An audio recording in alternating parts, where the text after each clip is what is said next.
And just to go back to Only You for 1 second, that script was the first script you sold, and it was $1 million buy, if I'm not mistaken.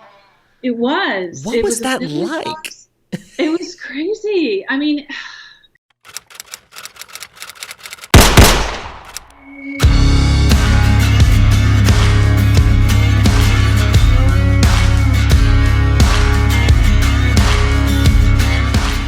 God, it was $1 million, and it was $1 million up front. It wasn't even like if we make the movie, you Uh-huh. know. It was $1 million. And like I said, I think largely because at that moment, at that little tiny window in time, we had Julia Roberts potentially interested and Demi Moore interested.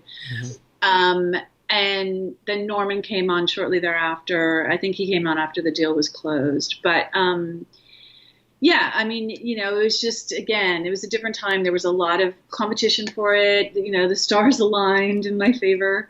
And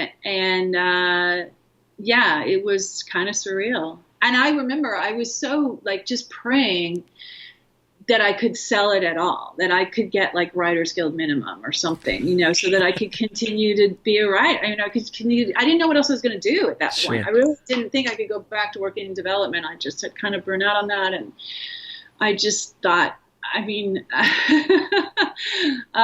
so yeah, and it happened so fast, because there's a saying in Hollywood, good news travels fast. And I think it's still largely true, maybe not quite as true as it was then, but back in those days, it was like, you get all this heat and, things would happen or not.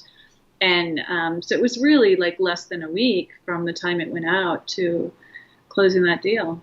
Now, what is it like? Because I want writers listening. You get $1 million deal, which obviously is a lottery ticket. I mean, it does not happen often. What happens to you in your career afterwards? Like, I know it gives you a career, obviously, but what are the steps? Like, what are the meetings you're taking? What are the assignments you're picking up? So people understand, like, so we can live vicariously through you, what it's like after a sale like that. Well, learn from my mistakes. Okay. I did some things right, and I did some things that probably I might have done better or differently. So I obviously kind of came out of nowhere and had a lot of meetings and had a lot of things thrown at me. But I really was a new writer. I mean, it was my second script, and I'd written the first one while I was still working for Sydney, like in 3 months at night. It was a talking animal movie. Only You took me about a year. Right. So. I at that point, for better or worse, I felt like, well, I kind of want to work on stuff that I want to work on. You know what I mean? Like, that sort of means something to me. So I probably, in hindsight, had I been totally mercenary, should have just stacked up assignments, should have just like taken whatever came my way and, done the best I could and taken the money and run. But hopeless romantic idealist that I am, I just didn't really feel like I could do that. I didn't know where I would pull it from. I didn't even know how I could do like a bad job on something if I didn't relate to it in some way. So there was actually only one project in that time. I took meetings for about a year. I actually went to Italy while the movie was. I worked on Only You for a while, and I was in Italy for a little while I was shooting, and then I came back and was doing the meeting thing. And there was only one project that I really wanted. And actually Meg Ryan was attached to it, and she had a deal at Fox, and I didn't really have what they call a quote because I hadn't worked on assignment. So I just had like, well, I have $1 million sale. So my agent asked for a lot of money, which was fine. But they didn't want to pay it. And it was a movie pretty much starring all women, interestingly, in hindsight. And all the people involved were women. Like it was actually Rosanna Arquette. It was a story of hers. And Meg was going to play Rosanna, and Rosanna was going to play her own best friend, and it was complicated. But anyway, so we came down in price 3 times. Like, we came in at a certain level, and Fox came back really low. And then we came down, and Fox came back really low. And then we came down, and Fox came back really low. So 3 times, they never came up a dime. And to me, what that meant was, they're never going to make this movie. They don't want this movie. And maybe I'm wrong about that. Maybe I misread it. But that was my interpretation, that they were placating Meg. They weren't going to tell her no. She had a deal at the studio. but they had no interest in making this.